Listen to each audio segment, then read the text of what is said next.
Երբ 8 տարի առաջ ԱՄՆ-ի պատմության մեջ ընտրվեց առաջին սևամորթ նախագահը, շատերն այն համարում էին այստեղ ռասայական խտրականության ամենավերջին վերջակետը։ Սակայն դրանից 8 տարի անց ռասայական հակասություններն ու երբեմն նաև թշնամանքը նորից գլուխ են բարձրացնում։ Ինչպես նախագահական հանրապետական թեկնածու Դոնալդ Թրամփն է ասում.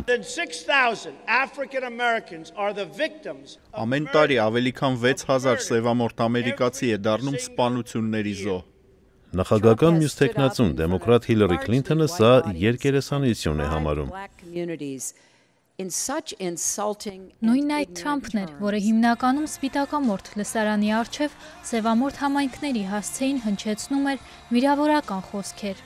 Թրամփն այո, բազմիցս է շեշտել սևամորթ համայնքներում հանցագործությունների բարձր մակարդակի եւ նախագահ ընտրվելու դեպքում կարգ ու կանոն հաստատելու խոստումների մասին։ Դոնալդ Թրամփի Ամերիկան անվտանգ Ամերիկան է։ Այդ Ամերիկայից դուրս են մնում ահաբեկիչներն ու վտանգավոր հանցագործները։ Այդ Ամերիկայում ապահով են սահմանները, անվտանգ են մեր ընտանիքները, հայտարարել է Թրամփը։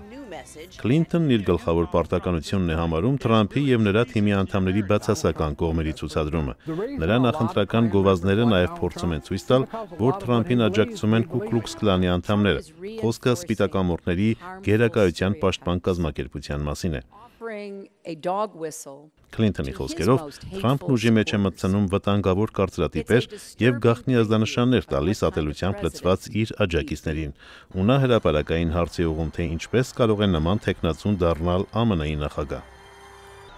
Թրամփի աջակիցներն ասում են, որ իրենց թեկնածուն չի վախենում ճշմարտության մասին խոսելիս։ Ինչպես օրինակ Նյու Ջերսիի նահանգապետ Քրիս Քրիստեն է ասում. Եթե մարդիկ ուզում են ապրել ապահով եւ ուզում են վայելել ոստիկանների պաշտպանությունը, ուրեմն պիտի ընտրեն Դոնալդ Թրամփին։ Թրամփը վերջերս մեծապես ավելացրեց իրեն աջակցողների թիվը, երբ Չիկագոյում իրականացված հրազենային հարձակումից հետո Twitter-ի իր էջում գրեց, թե հենց նման արարքները վերացնելու համար պիտի ամերիկացիները քվեարկեն հօգուտ իրեն։